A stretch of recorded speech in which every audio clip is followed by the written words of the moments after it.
পঞ্চায়ত নিৰ্বাচন হ'ব এটা পঞ্চায়ত নিৰ্বাচনত ভাৰতীয় জনতা পাৰ্টিৰ মুৰব্বী ভূপেশ কলিতা আৰু মুখ্যমন্ত্ৰী মাননীয় শ্ৰীযুত হেমন্ত বিশ্ব শৰ্মাই ডাঙৰীয়াই কৈছে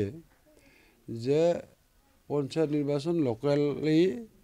যদি মিত্ৰতা হয় মিত্ৰতা কৰিব দিছে গতিকে তাৰমানে ৰাজ্যিক ভিত্তিত মিত্ৰতাটো নহয় লোকেল তাৰমানে ক্ষেত্ৰভিত্তিক তাৰমানে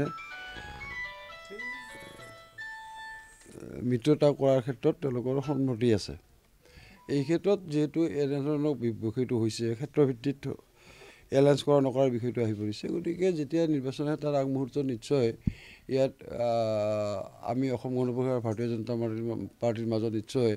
আলোচনা বিলোচনা হ'ব আলোচনা বিলোচনা হোৱাৰ পিছতহে ক'ব পৰা যাব আচলতে আমাৰ ক্ষেত্ৰভিত্তিক মিত্ৰতা হ'লে নাই তেতিয়াহে ক'ব পৰা যাব আজিৰ দিনটো তাৰমানে মিত্ৰতা হ'ব নহ'ব এই কথাটো ক'ব পৰা নাযাব মিত্ৰতাৰ ক্ষেত্ৰত যদি যিটো তাৰমানে আমাৰ মাজত তাৰমানে মনৰ অমিল নহয় আমি যে পঞ্চায়ত নিৰ্বাচনটো একেলগে খেলিব পাৰোঁ তেনেধৰণে এটা নিশ্চয় পৰিৱেশ আমি বঙাই সৃষ্টি কৰিবৰ কাৰণে সক্ষম হ'ম প্ৰস্তুতি চলাব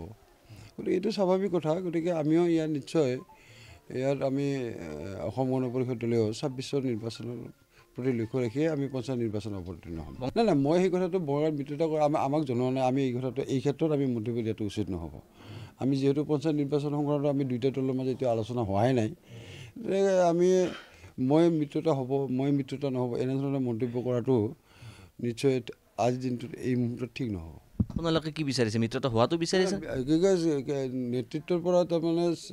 কেন্দ্ৰীয় নেতৃত্বৰ পৰা নিশ্চয় এই ক্ষেত্ৰত নিৰ্দেশ আহিব আৰু নিৰ্দেশ অনুযায়ী তাৰমানে আমি কাম কৰাৰ ক্ষেত্ৰত আগবাঢ়ি যাম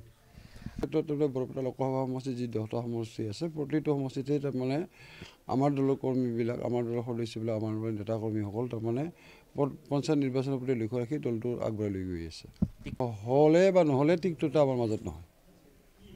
লক্ষ্য ২৬ৰ নিৰ্বাচনটো আমাৰ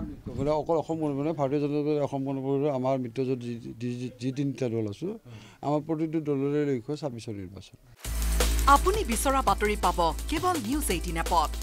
নিউজ 18 এপ ডাউনলোড কৰিবলৈ স্কেন কৰক এই QR কোড